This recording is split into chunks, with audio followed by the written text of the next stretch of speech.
Sorry, y'all. So Instagram has like a sharp 1 hour cutoff, which is just nonsense. So let's see if we can do a quick little wrap up. Just wait for everyone to make it back in.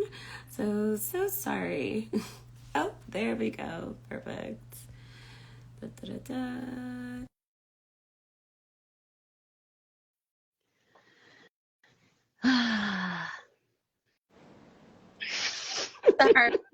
Sorry.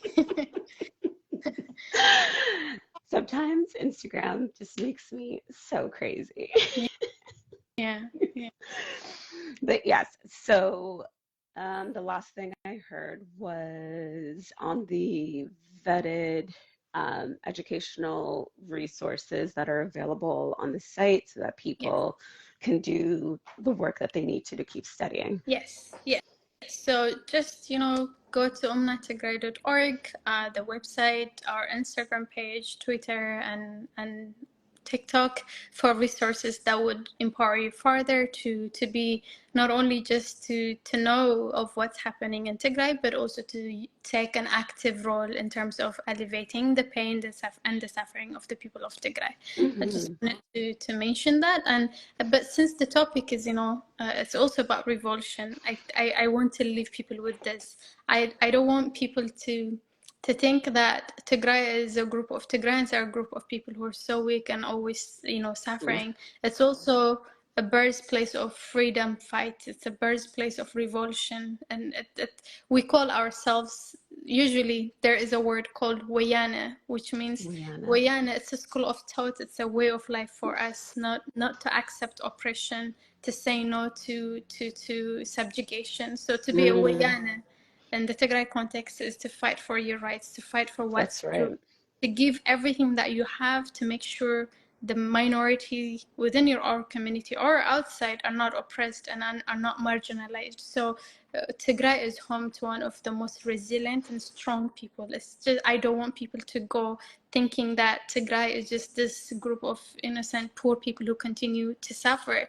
The people of Tigray are suffering not because they're weak, but because systems and countries historically Yes. continue to work against them. So the people in Tigray are starving now, not because they're lazy, not because they don't know how to work and produce for themselves, but because they have been prevented from doing that for years on end, because their resources have been looted and destroyed, because their land has become, battleground. Yeah. So but without that, Tigray is one of the most beautiful places, and I hope and I wish people would have an opportunity to go there and meet the people and see Yeah. the people that I'm talking about. We're talking about, innocent mothers that continue to pray for the well-being of not only of their family members, of the entire world. Yeah. These are the most God-fearing or like workaholic people you would find on entire world, and they're so humble and grateful, even amidst the genocide, even amidst the suffering that we just talked about. The people remain to be faithful. It's so Yeah. crazy to me how they manage to be that, and they don't even hate the people that do all of this towards them. They don't wish revenge on the people that killed their children, raped their mothers, and destroyed their lives. All they want is for accountability and justice to prevail, and not for Yes. revenge. So Tigray is home to the most beautiful, kind, hardworking people. Our land is so beautiful. Our mountains are so rich in history. Mm. There is a mountain called Mountain Garalta. I'll share. Grande. I'll send you Yes, research. yes, yes, yes. It's just so beautiful. Like it's just so breathtaking. If you go there and do hiking, like you'll be blown away. Oh, It's the most beautiful place. So I want people to when you see these pictures of war ravaged places, that is what the genocide turned Tigray into. yes. Tigray before that was a very beautiful place. It was one of the safest places in Ethiopia to be. But now, because of the genocidal war, it has turned into a place where you can't even walk because everything is so bleak and dark. Mm. But it wasn't like that. So, like people at Omna Tigray and the other plenty of organizations we have within our community are working day and Mm. night to make sure this is not the history of Tigray. What happened to us, we will not let it determine our future. We will Well, continue to fight and yeah. work. I think, and that's like a big thing for people to like really separate, like the history of the people and the disruption of their history. And this is a disruption of it, right? And in terms of like resiliency, I think too many times we have folks who are like, well, why aren't they defending themselves? Why aren't they doing this? Why aren't they doing that?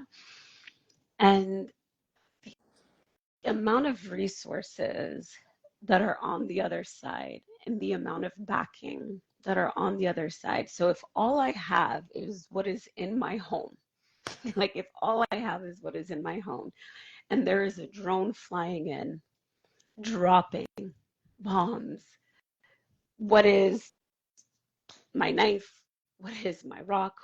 What is all of that going to do in response to that? Right.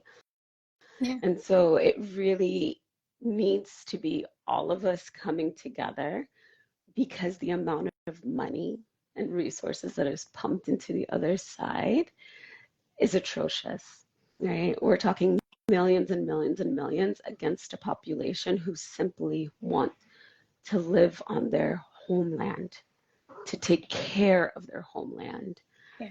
and are completely kept away from that simply because they have something that Yeah.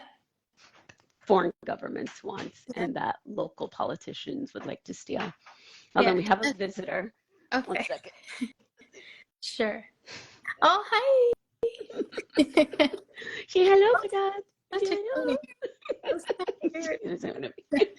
Yeah, yeah, and we did fight back actually. There is even there was a report by the New York Times that kind of shook the entire world, how a small group of people who are not trained managed to destroy one of the strongest military and force in Africa, which is the Ethiopian army. They destroyed them, and the Tigrayan Defense Forces were literally on the verge of the Ethiopian capital.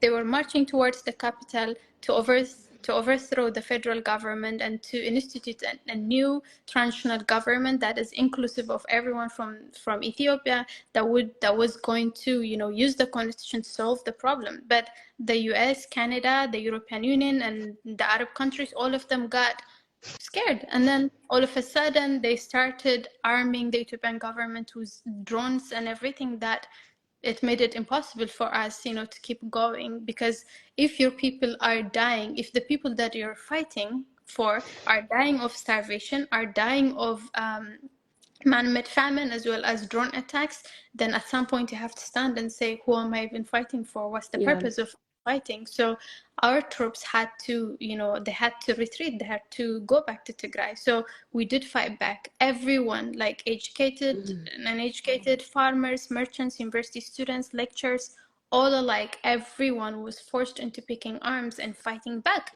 because they saw their sisters being raped right in front of their eyes. They saw their parents being tortured into death. They saw Tigrayan human beings being burned alive. While they were alive, we saw that happening. So people didn't have any other option but to fight back. So we did fight back, even in the diaspora. You know, like majority of the people who work at Omna Tigray, many of them have never even been to Tigray. These are people who were born and raised in the diaspora. They didn't know anything.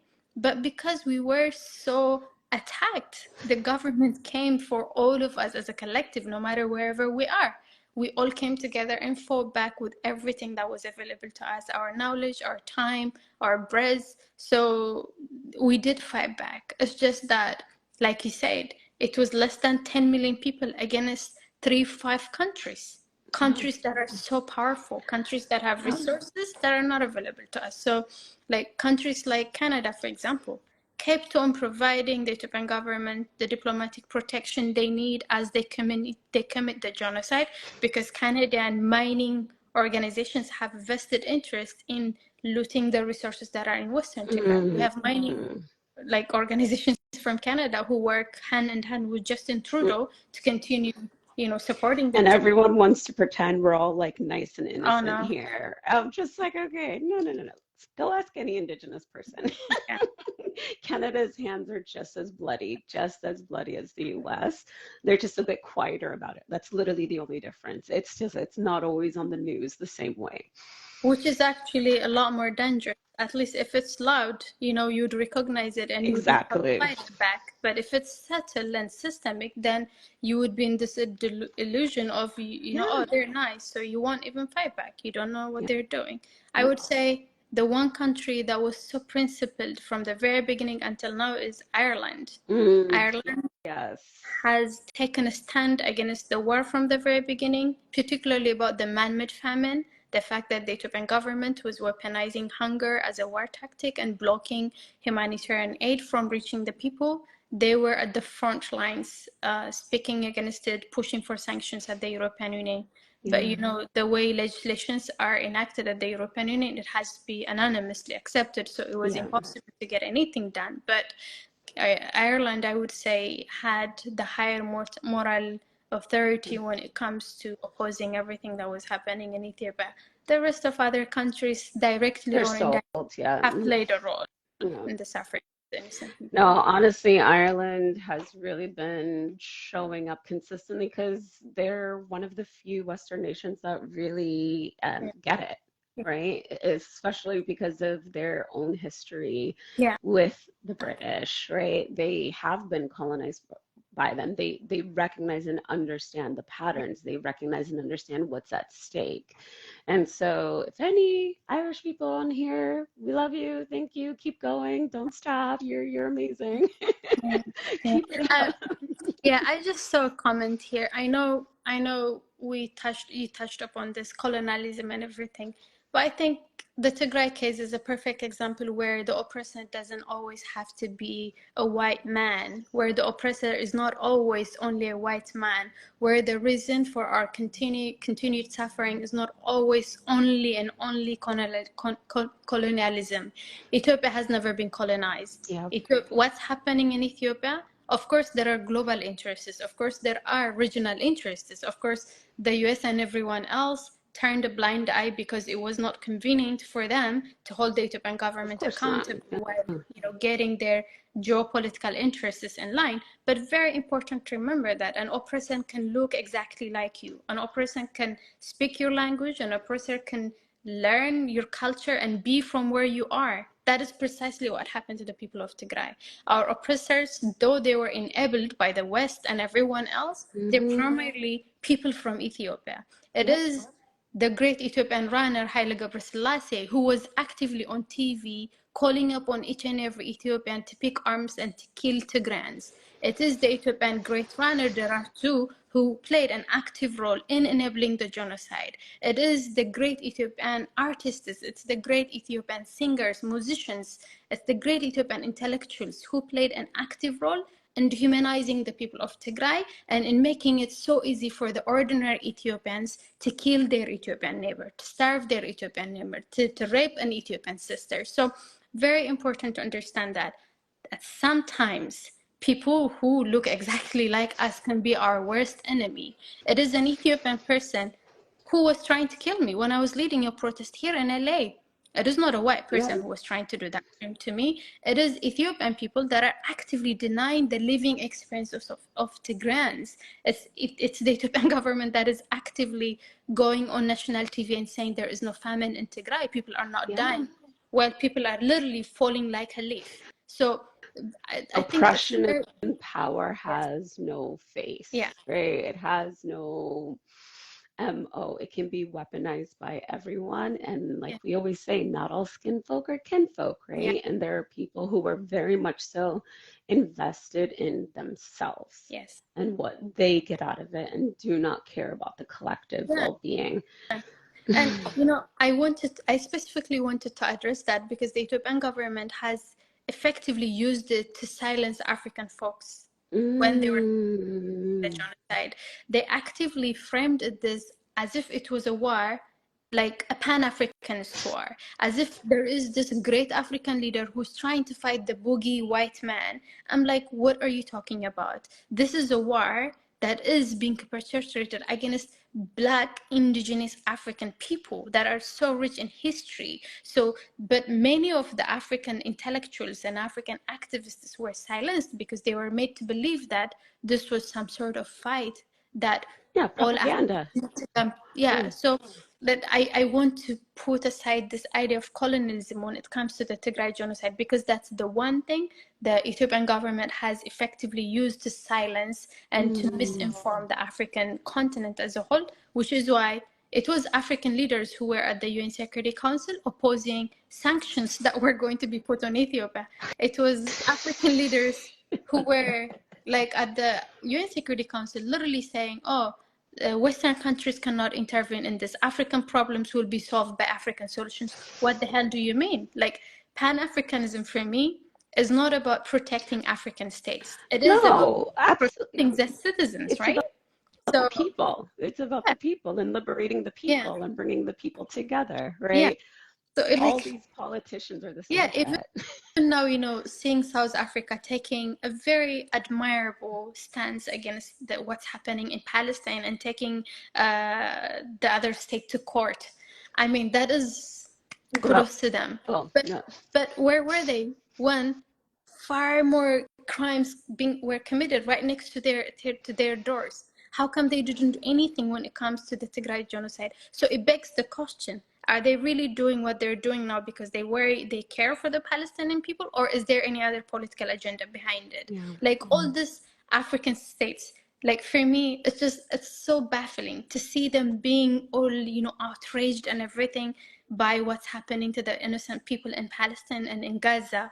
And Why? staying silent or completely Complete enabling what's sense. going Yeah, on in our own yeah. home. And Yeah. for me, the thing is, they must be really dumb because what they did by turning a blind eye to the Tigray genocide is they laid the ground, they put a precedent that gives the green light to dictatorial governments wherever they are, that they can weaponize their state Yep. apparatus against minorities, against anyone that says no to their oppression. So for me, unless you're some sort of twisted, sick leader, you would have sane and try to understand the consequences of your action and inaction wherever it is. So when the African Union, when the IGAD and every other intergovernmental organization in Africa turned a blind eye to what was happening in Tigray, it was only a matter of time before dictator regimes everywhere Yep. else would say that, oh, you know what, I can do this. I Of will get course. away with it They're not anyway. going to care. They're not going to Exactly. care. As long as I'm doing it to my own people, they're going to let me do Yeah. it. So I mean, it's just so crazy to me. Like the African Union doesn't do anything to rescue No. people in Sudan. They don't do anything to support people in Congo. They don't do anything to save people in Tigray. And yet you see them being outraged by what's happening in Palestine. Again, I'm not saying they shouldn't be. But what I'm saying is it makes That them it look should so have been, hypocrite. yeah.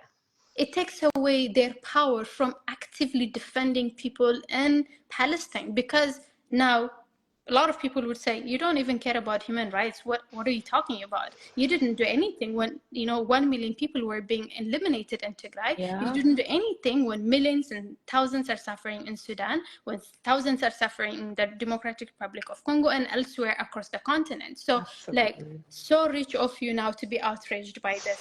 So they're not even serving a good purpose. So I think fellow Africans, and I don't want to focus this only on Africans, but we have to hold our governments accountable, and we have to believe, Absolutely. yeah, our well-being is interconnected, it's intertwined. So whatever you are from, if you want to do good by a group of people, you have to stand for the principles, and the principles are the same across the board, whether it's an Arab kid, whether it's a Tigrayan kid, whether it's a Congolese or Sudanese kid that is being deprived of access to education, healthcare, food, and peace. Show up for everyone with the Exactly. same Yes. energy, period. Yeah. Like that's all that's being said Yeah. right now, right? Like show up for everyone in the same way. Otherwise, you are playing some sort of political game, right? Yeah. Because if I'm appalled at your oppression, but I'm silent on your oppression, is oppression the issue or is it just something The that's people. going on there, right? Exactly. That's exactly why, because it makes you think that they're not really outraged by oppression. They're just outraged by who is at the receiving end of it. So their problem is not with the concept of oppression, of violence, of a genocide. It's rather with the people that are receiving. And so if they like you today, and if they think you're Yeah, their favorite, they're gonna whatever, come they say defend like, you. exactly. If they don't, then so I think it's those of us who are receiving this kind of support that have to hold them accountable. Say, I Absolutely. appreciate what you're doing for me, but if you're truly committed to these principles, then you should show out with the same energy for the other people. Because if that's not the case, whatever support they give me is not going to be productive, because they are already compromised from the get-go, because they're not principled. I love that. Yeah, I love that reminder. It's so important. yeah. Ah.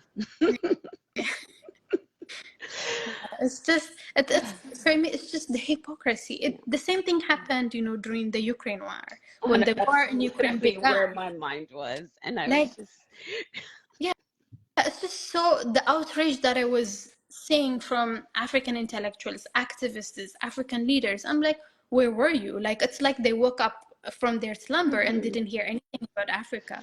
And Oh, then even like when there was this, when the Queen of England died, and then the oh African my leaders, all of them God. went there. They didn't have a single minute to mourn the loss of millions and millions of children, hundreds, thousands of children that were bombarded and killed on a daily basis, girls that were raped in Tigray. And they knew about each and every one of them, because we made sure that they don't have the chance to say, we didn't know. We knocked each and everyone's door. And yet, they were the first ones to go to bury and mourn a white Yeah. lady queen What who was their was their colonizer. colonizer? Like, It's just, no, that's all a political game. That's all a political game. yeah. And I've never, like, for me, it's just like none of them have really been for us. Anyone who's very actively been for us, like, and by us, I mean the people, Yeah, they've gone out of their way to exterminate, yeah, right? And so we are constantly left with people who are invested more so in playing a very specific and particular game yeah, than they are with what's going on within their own people, within yeah, the collective community, and within collective liberation. yeah, But we know this, yeah, but for yeah, some reason, people still want to buy into the game and play into the game and like uplift when it serves and when it doesn't, yeah. right? It's just But, the one core message is that that approach doesn't benefit oneself. yeah, Uplifting when it serves, that thing doesn't exist. It doesn't serve at all. If you are uplifting selectively, it is not going to work, because the no. people that you're uplifting are already compromised. They don't Mm, have the moral authority or higher moral, place to hold anyone accountable, because they have already enabled the same crime to be committed elsewhere. So, like, exactly. if anyone is coming to my rescue, I have to hold them accountable and say, you are in a position and a time where you can also show up for the other community that's being exterminated and eliminated. I do that for two reasons. I do that, one, that's the right thing to do. Hmm. Two, if I don't hold them accountable and have them do that, they would lose the moral authority that would help me significantly, So, Exactly. yeah. Oh, geez. So, moral of the story, collective liberation has to be collective. It Exactly. can't be selective. Yeah. It cannot be selective. Yeah. Hefty, thank you so much for today. This is Of so course. amazing. I'm definitely sliding in your DMs to get more resources and more information. Of course. And thank you everyone who stayed on for the live. The last one had 600 people, so we'll see how much this one has. So that always makes me so happy. Yeah. But please, if you have any questions, this will be posted, so leave it in the comments so we can check in and tune in. And remember, if you can, share and donate. If you can't donate, amplify and share with your community and share with your following. Remember, like she and I work here, we're doing the work and we're doing it for free so that it actually everything goes where it's supposed to go, right? Everything goes straight back to the people. So thank you so much for holding space, and hopefully you guys can all come to the various like healing sessions that we have going on. Sliding scale, lots of seats at $0. So please come get some healing while we keep doing all of this deep work. Yeah, thank you, everyone. So grateful to you, Heftay, for continuing to amplify the plight of marginalized people across the board. And so grateful to the people who always make the time to come here to listen. I know these conversations are not easy, they're very traumatizing. Coming from someone who still is living through a second-degree trauma, I understand how difficult it might be. So truly, truly appreciate you for your presence, for your strength to listen. And I urge you to please use the information, the information you got from this conversation, to empower yourself and to act in a way that saves people before it's too late. To do that, go to Omna Tigray for action items. We have like call to action that are listed there, things that you can do in addition to donating. Share this, conversation with your friends, with your family members. Please make Tigray part of your kitchen table conversation. Please think about the people that are suffering. It's kind of easy for us to talk about this because we have been doing it since the beginning of the genocide, and now we have numbed our emotions. But please remember, we're talking about millions and millions of people that are literally going to bed tonight, starving to days, are sustaining on holy water, who do not have anything to eat. Can you really imagine yourself not having access to food for one day, let alone to 3 days? That is the kind of reality that we're talking about in Tigray. Can you really imagine yourself being in a very bone-wrecking pain and you don't have access to anti-pain? People in Tigray don't have access to anything, literally. All the health facilities have been destroyed. Pregnant mothers don't have access to prenatal and antenatal services. People have been infected with HIV on purpose because, again, the plan is to eliminate the people of Tigray either through plagues, through starvation, raping them, or infecting them with diseases. And they don't have any medicine.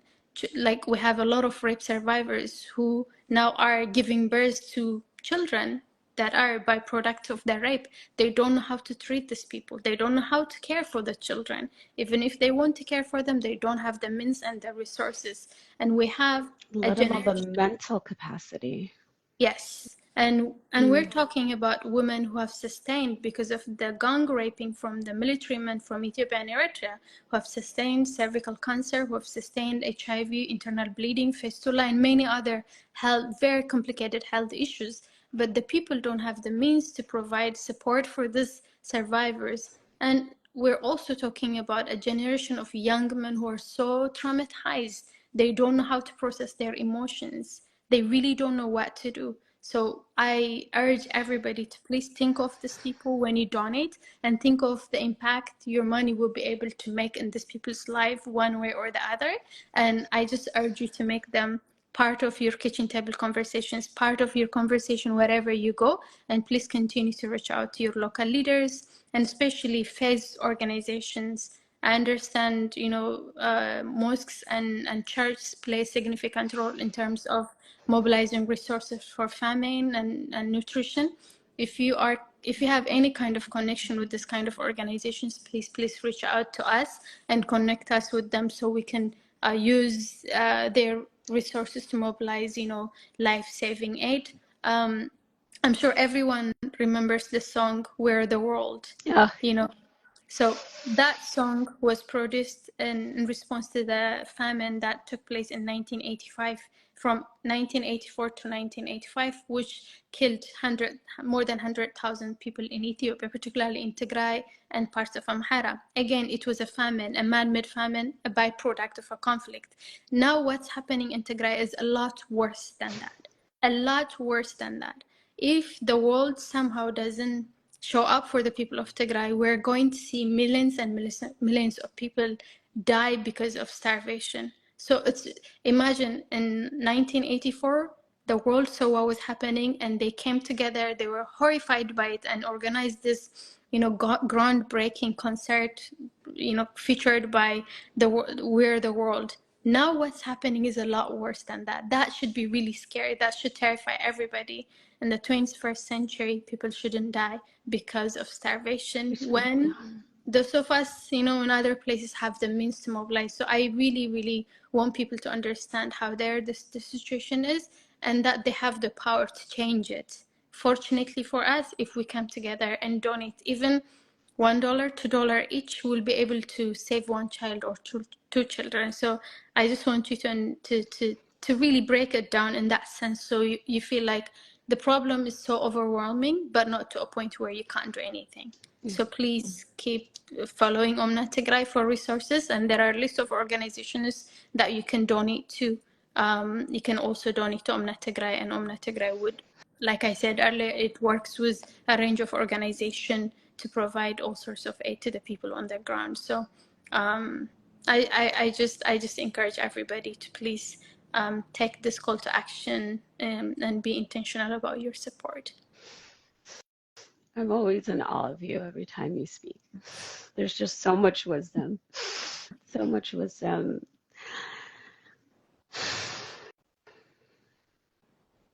Thank you. Thank you. I appreciate you. I love you so much. I love you too. I'm going to share the resources. I'm going to share the live, and you and I are going to keep doing stuff. Like, we're not done. Yeah. We're not done. Not even close. Yeah. Yeah. Okay. Yeah.